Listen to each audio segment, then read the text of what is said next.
मेरा नाम ग़ुलाम मुस्तफ़ा उज्जैन है और मैं आजकल Sindh irrigation drainage authority SIDA में as a general manager transition काम कर रहा हूँ। मेरा ताल्लुक़ सिंध के एक छोटे से शहर मीरपुर ख़ास से है और मेरी स्कूलिंग भी वहीं हुई मीरपुर ख़ास में। मुझे याद है कि जब मैं प्राइमरी स्कूल में एडमिट हुआ, प्राइवेट स्कूल था। आपको ये सुनकर हैरत होगी कि 1967 में जब मैं प्राइमरी स्कूल में पहली क्लास में एडमिट हुआ तो it was a private school जो कि एक वहाँ की मकामी फलाही तंजीम चलाती थी। और उसके बाद फिर वही हमारा प्राइमरी स्कूल नेशनलाइज हुआ 72 में, और उसके बाद फिर मेरी जो भी स्कूलिंग रही, इवन कॉलेज की एजुकेशन रही, वो पब्लिक सेक्टर इंस्टीट्यूशंस में हुई। मैंने मैट्रिकुलेशन मीरपुर ख़ास शहर से 1979 में गवर्नमेंट कॉम्प्रिहेंसिव हाई स्कूल से किया। कॉम्प्रिहेंसिव हाई स्कूलिंग का कॉन्सेप्ट 1977 में सिंध में पहली बार मुतारिफ़ कराया गया, जहाँ पर निसाबी, गैर निसाबी और वोकेशनल ट्रेनिंग्स एक साथ दी जाती थी। और मैं समझता हूँ कि सिंध में 3 कॉम्प्रिहेंसिव स्कूल्स उस वक्त की गवर्नमेंट ने इस्टेब्लिश किए, एक कराची में, एक मीरपुर ख़ास में और एक तीसरा खैरपुर में। उसके बाद मैंने मीरपुर ख़ास ही से शाह अब्दुल लतीफ़ गवर्नमेंट कॉलेज से इंटरमीडिएट किया। शाह अब्दुल लतीफ़ गवर्नमेंट कॉलेज मीरपुर ख़ास उस ज़माने में ज़ेरी सिंध में एक बहुत बड़ा नाम था, जिसमें आसपास के सांगढ़, उमरकोट, थरपारकर, मीरपुर ख़ास, टंडोलायार के अज़ला से तालिब इल्म पढ़ने के लिए आया करते थे। मुझे याद है कि कॉम्प्रिहेंसिव हाई स्कूल में भी और शाह अब्दुल लतीफ़ गवर्नमेंट कॉलेज में भी हॉस्टल्स हुआ करते थे, जिसमें दूर दराज के इलाक़ों के तालिब इल्म वहाँ रहते थे और तालीम हासिल करते थे। हमारे ज़माने में मुझे अच्छी तरह याद है कि गवर्नमेंट शाह लतीफ़ कॉलेज के प्रिंसिपल मोहम्मद अब्दुल बातिन हुआ करते थे, जो कि मीरपुर ख़ास की एक बहुत बड़ी तालीमी, अदबी और समाजी शख्सियत थी। और मुझे ये भी याद है कि उस ज़माने में सारे हमारे असातिज़ा बाइसाइकिल्स पर कॉलेज आया करते थे, और उस ज़माने में ये कोई स्टेटस का प्रॉब्लम नहीं था। हम तमाम तालिब इल्म बाइसाइकिल्स पर स्कूल्स आते थे, हमारे असातिज़ा बाइसाइकिल्स पर स्कूल्स आते थे। और हमारे ज़माने के जो असातिज़ा हैं, मैं समझता हूँ कि उनमें से कुछ इतने बड़े नाम थे जिनका नाम पूरी सिंध में, मैं समझता हूँ, जाना पहचाना जाता है मुख्तलिफ़ सब्जेक्ट्स के हवाले से। लकीली और वालिदैन की दुआओं से और अपनी मेहनत से मुझे जब इंटरमीडिएट मैंने पास कर लिया तो NED इंजीनियरिंग यूनिवर्सिटी, जो कि सिंध का एक बहुत बड़ा नाम है, उसमें मुझे मेरिट पर एडमिशन हुआ। हालांकि उस ज़माने में 3 डिवीज़न हुआ करते थे टोटल सिंध में, हैदराबाद, सक्खर और कराची। तो हैदराबाद डिवीज़न के जो कोटा था 15 सीटों का, मैंने उसमें क्वालिफ़ाई किया। और NED में चूँकि बहुत बड़ा नाम था NED का इंजीनियरिंग यूनिवर्सिटी के हवाले से, इंजीनियरिंग तालीम के हवाले से, तो बहुत सख्त कंपटीशन था। और अल्हम्दुलिल्लाह मैं जब वहाँ पहली दफ़ा कराची में मेरा इस तालीमी इदारे में एडमिशन हुआ तो कराची मेरे लिए नया था। मुझे नहीं पता था कि कराची के रास्ते कौन से हैं, कराची किस तरह से जाया जाता है। लेकिन हम मीरपुर ख़ास से 4 दोस्तों का ग्रुप हमने क्वालिफ़ाई किया और हम NED में एडमिट हुए। और फिर उन दोस्तों की वजह से मुझे ये लगा कि ये जो एक मुश्किल मरहला है, एक नए शहर में, सिंध पाकिस्तान के बहुत बड़े शहर में जाने का, वहाँ तालीम हासिल करने का, वो मेरे लिए इतना मुश्किल नहीं होगा, क्योंकि हम 4 दोस्त साथ थे। और उन दोस्तों में मैं समझता हूँ कि 2 दोस्त नासिर और एक और भी नासिर थे, अभी दोनों यूएसए में रहते हैं, और हमारे एक दोस्त का इंतकाल हो गया। उन दोस्तों की वजह से मुझे लगा कि ये सफ़र मेरे लिए इतना कठिन साबित नहीं होगा।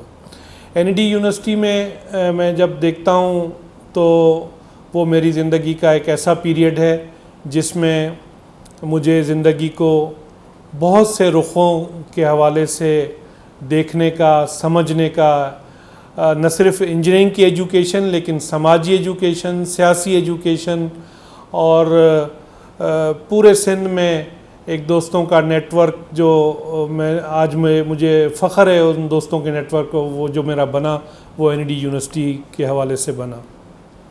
एनईडी यूनिवर्सिटी में ही मुझे पाकिस्तान की बहुत बड़ी सियासी शख्सियात से मुलाकात करने का मौका मिला, जिसमें पाकिस्तान पीपल्स पार्टी, कौम परस्त तंजीमें, इल्मी अदबी तंजीमें। मैं एक शख्सियत जिसका ख़ास तौर पे ज़िक्र करना चाहूँगा वो ख़ान अब्दुल गफ़ार ख़ान, जो कि बड़े सग़ीर की बहुत बड़ी शख्सियत थे। उनके साथ मुझे मुलाकात का, उनसे कुछ सीखने का, बातें करने का मौका मिला। और इसी तरह पाकिस्तान की बहुत बड़ी शख्सियात, इवन पीर साहब पगारा, बेनज़ीर भुट्टो साहिबा, गुलाम मुस्तफ़ा जतोई साहब, साईं GM सैयद, रसूल बख्शपली, जो इन सब लोगों के साथ जाम साकी बहुत करीब मिलने का, उनसे बातें करने का, उनसे सीखने का मौका मिला। इंजीनियरिंग की तालीम मैंने अल्हम्दुलिल्लाह अच्छे नंबर से पास की। हालांकि मैं इतना अच्छा स्टूडेंट नहीं था, लेकिन बहरहाल मेरे रिज़ल्ट्स हमेशा अच्छे आते थे। मेरे सब्जेक्ट्स मैंने उस पर मेहनत की, और फिर जब मैं इंजीनियरिंग मैंने पास कर ली तो उसी ज़माने में हमारे पास एक प्रोफेसर थे जावेद शाह साहब, जो कि कराची के असल जो बुनियादी रहने वाले हैं, उस ख़ानदान से उनका ताल्लुक़ था, जिससे साईं सज्जाद अली शाह साहब जो कि चीफ़ जस्टिस ऑफ पाकिस्तान रहे, वो भी उसी ख़ानदान से थे। तो साईं जावेद अली शाह ने मुझे एक ऑफ़र की कि आपने इंजीनियरिंग पास कर ली है, अब आप सब लोगों का ये एम होगा कि आप गवर्नमेंट जॉब में जाएं और गवर्नमेंट नौकरी करें, लेकिन मैं आपको एक ऐसी अपॉर्चुनिटी देता हूं जिसमें आप के लिए एक नया रास्ता इंजीनियरिंग का खुलेगा, और अगर आपको अच्छा लगे तो आप कंटिन्यू कीजिएगा, और अगर अच्छा ना लगे तो आप फिर कहीं और चले जाइएगा। मैंने उनसे कहा कि ठीक है, मैं ये काम करने को तैयार हूँ।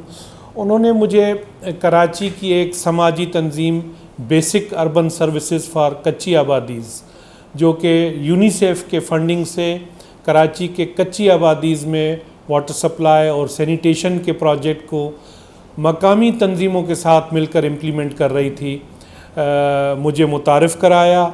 उस तंजीम ने मुझे अपने यहाँ सिविल इंजीनियर के तौर पर अपॉइंट किया, और हमने कराची के कच्ची आबादीज़ ख़ास तौर लियारी, शेरशाह, ग्रेक्स विलेज, माड़ीपुर के इलाकों में जो बिल्कुल गरीब तरीन तबकात की आबादियाँ थीं, वहाँ पर कुछ नए डिज़ाइन के sewer lines, sewerage sewer lines के कवर्स, और वाटर सप्लाई और सैनिटेशन के सोक पिट्स टॉयलेट्स, ये सारी एक्सपेरिमेंटेशन की। वहाँ कम्युनिटी में हमने लोगों को ये मुतारिफ़ कराए, लोगों की मदद से हमने वहाँ पर ये इम्प्लीमेंट किए, और एक ज़माने में ये हमारे सोक पिट प्रोजेक्ट को आगे चल के औरंगी पायलट प्रोजेक्ट की भी मदद मिली, और ये औरंगी जो कि पाकिस्तान की बल्कि एशिया की सबसे बड़ी कच्ची आबादी थी, वहाँ पर ये दोनों प्रोजेक्ट्स ने मिलकर लो कास्ट सैनिटेशन, वाटर सप्लाई के मुख्तलिफ़ ऑप्शंस टेस्ट किए और इम्प्लीमेंट किए। उसके बाद मैंने पाकिस्तान पब्लिक वर्क्स डिपार्टमेंट, जो कि फ़ेडरल गवर्नमेंट का एक इदारा था, उसमें काम किया। मेरी सिलेक्शन हुई वहाँ पर। मैंने कोयटा में 3 साल पाकिस्तान पब्लिक वर्क्स डिपार्टमेंट में काम किया। कोयटा में काम करने का तजर्बा मेरे लिए एक नया तजर्बा था, जहाँ पर एक डिफरेंट इन्वायरमेंट में, डिफरेंट कम्युनिटीज़ में, और प्योर गवर्नमेंट, फेडरल गवर्नमेंट के जो डिपार्टमेंट्स थे उनके जो कंस्ट्रक्शन प्रोजेक्ट्स थे, उनको जो रिहेबिलिटेशन या रिपेयर के जो प्रोजेक्ट्स थे, मुख्तलिफ़ डिपार्टमेंट्स के साथ मैंने काम किया और वो मेरे लिए एक नया तजर्बा था, जहां मैंने एक डिफरेंट कम्युनिटीज़ के साथ, ज़बान बोलने वाले लोगों के साथ, डिफरेंट कल्चर के लोगों के साथ काम किया। और फिर वहाँ पर मैंने अपना जो पुराना समाजी तंजीमों के साथ काम करने का तजर्बा था उसको बरोएकार लाते हुए वहाँ पर जो तंजीमें, लोकल तंजीमें कम्युनिटी डेवलपमेंट का, वाटर सप्लाई का, वाटर स्टोरेज का काम कर रही थी, उनके साथ मैंने मिलके काम किया। 1993 में मेरी सिंध पब्लिक सर्विस कमीशन के थ्रू इरिगेशन डिपार्टमेंट में सिलेक्शन हुई, जहां पर मैंने असिस्टेंट एग्जीक्यूटिव इंजीनियर की हैसियत से इरिगेशन डिपार्टमेंट, जो कि सूबाई गवर्नमेंट का डिपार्टमेंट था, उसको ज्वाइन किया।